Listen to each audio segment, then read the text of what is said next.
Coucou tout le monde, j'espère que vous allez bien. Je vous retrouve aujourd'hui pour une nouvelle vidéo qui sera un book haul. Donc je vais vous montrer les derniers livres que j'ai achetés. Il y en a plusieurs que j'ai lus, il y en a que je suis en train de lire et il y en a que je n'ai pas lu mais que j'ai très envie de lire. Donc comme vous pouvez peut-être le voir, on a une bonne pile et donc sur ce, c'est parti. Je vais commencer avec la seule BD achetée, qui est Le Baron Perché de Claire Martin, publiée aux éditions Jungle. Donc c'est une BD qui est sublime, vraiment. C'est clairement mon style de dessin. Je vous ferai des plans, mais c'est vraiment magnifique. Voilà, les dessins, enfin je sais pas, je trouve ça incroyable. Et ça me fait fortement penser au Petit Prince. Pour tous ceux qui aiment le Petit Prince, je trouve que ça se... Je sais pas, il y a un lien un peu, mais je le relirai très bientôt parce que voilà, quand vraiment un livre je l'adore, j'ai qu'une envie, c'est de le relire, et là c'est le cas avec cette BD. Donc on se situe, je vais vous lire le résumé, ce sera plus simple. Donc Italie, milieu du XVIIIe siècle. Dans un manoir niché au milieu d'une vaste forêt, un jeune baron du nom de Com est en conflit avec ses parents. Pour échapper à leur autoritarisme ainsi qu'aux traditions étouffantes de cette classe sociale, il va décider de vivre dans les arbres. En circulant de branche en branche, il s'adapte à cet environnement sensoriel et dangereux et apprend à subvenir à ses besoins.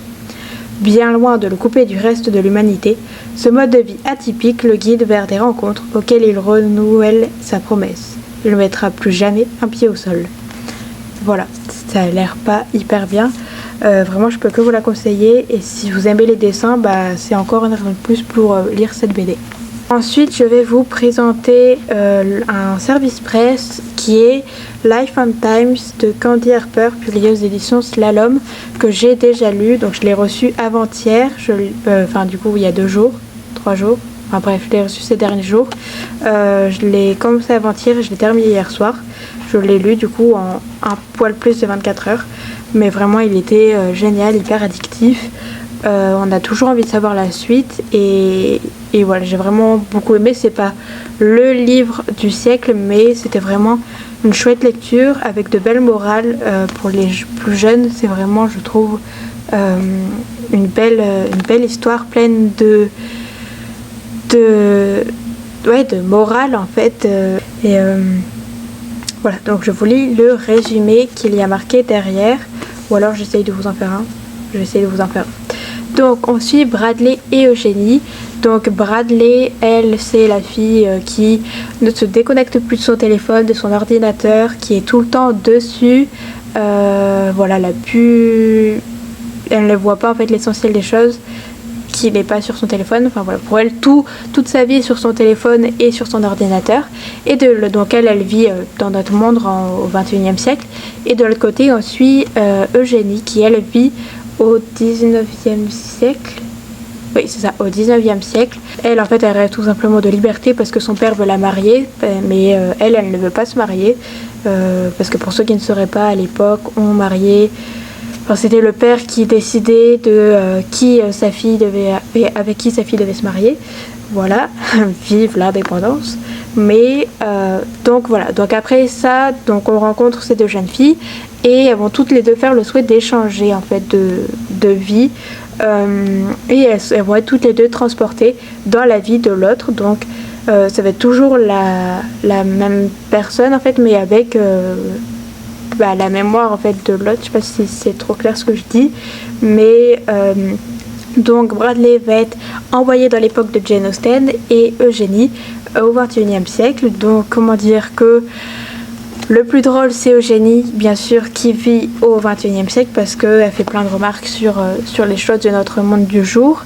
Et voilà, j'ai trouvé ça... Enfin, il y avait de l'humour en fait dans le livre et j'ai beaucoup aimé. Voilà, après les personnages sont bien construits, bien développés.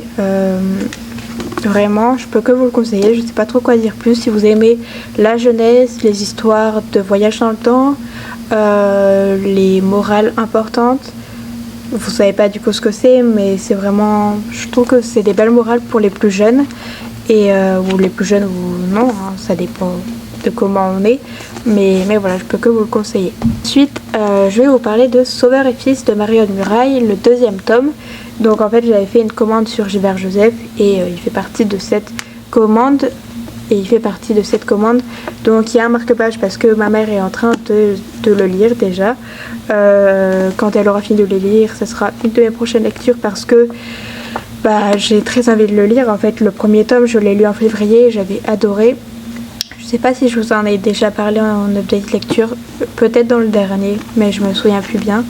Mais voilà, j'ai hyper hâte de lire cette suite. J'ai le tome 1 qui est juste ici et donc je vais vous faire le résumé du tome 1, je vais vous le lire. Quand on s'appelle Sauveur, comment ne pas se sentir prédisposé à sauver le monde entier? Sauveur Saint-Yves, 1m90 pour 80 kg de muscles, vous retirez l'affaire Margot Carré, 14 ans qui se taillade les bras, et la Quipens, 12 ans qui s'évanouit de frayeur devant sa prof de latin. Gabin Poupard, 16 ans qui joue toute la nuit à World of Warcraft. Les 3 sœurs Rogagneurs, 5, 14 et 16 ans, dont la mère vient de se remettre en ménage avec une jeune femme. Sauveur Saint-Yves est psychologue clinicien, mais à toujours s'occuper des problèmes des autres, il en oublie le sien. Pourquoi ne peut-il pas parler de son fils Lazare, 8 ans, de sa maman morte dans un accident?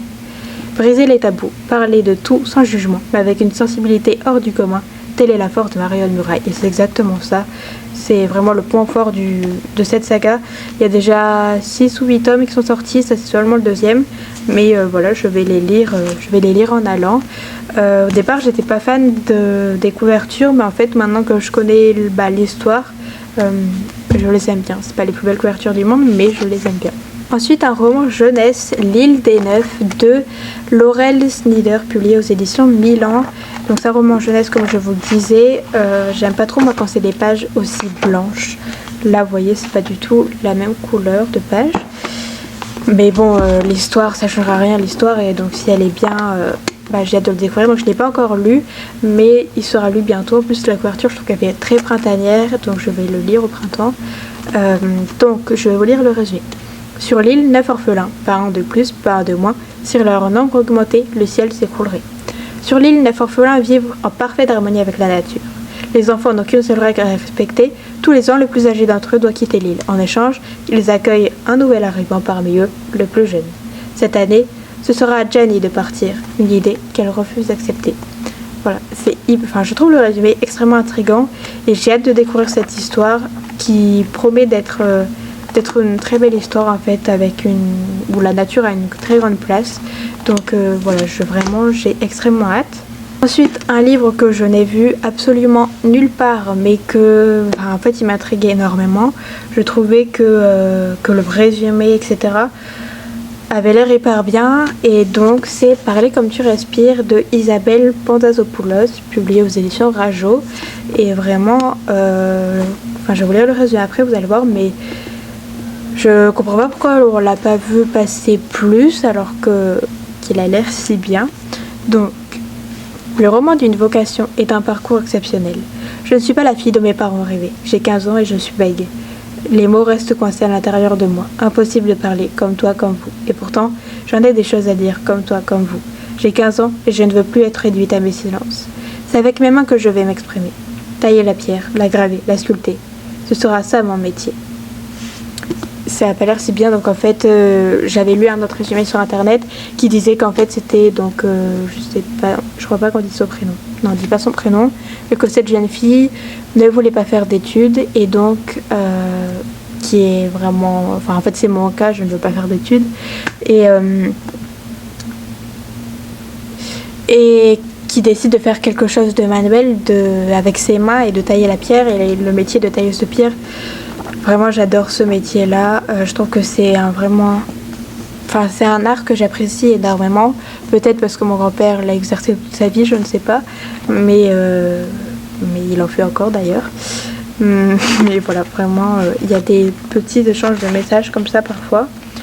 Voilà, je ne sais pas s'il y en aura un autre. Je crois que j'en avais vu plusieurs.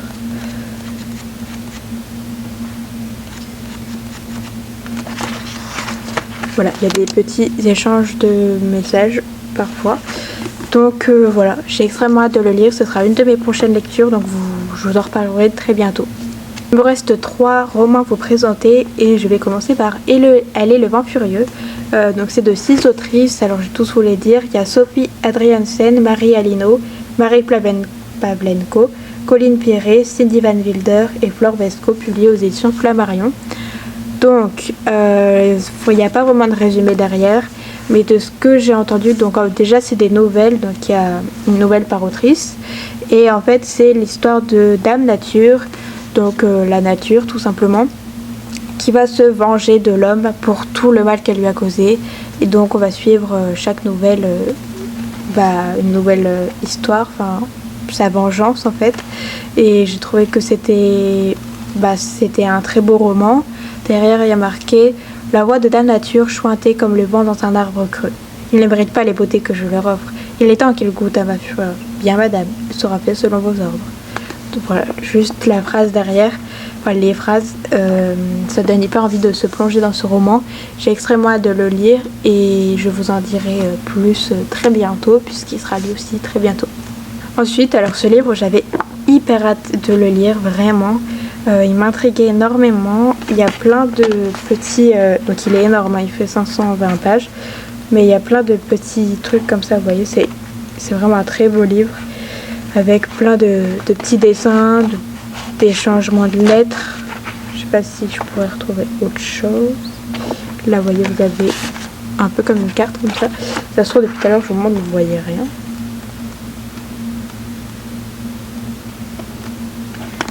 Je vous mettrai des plans pour que vous voyez un peu mieux l'intérieur du livre. Mais c'est vraiment un très très très bel objet livre. Et surtout, le résumé m'intriguait énormément.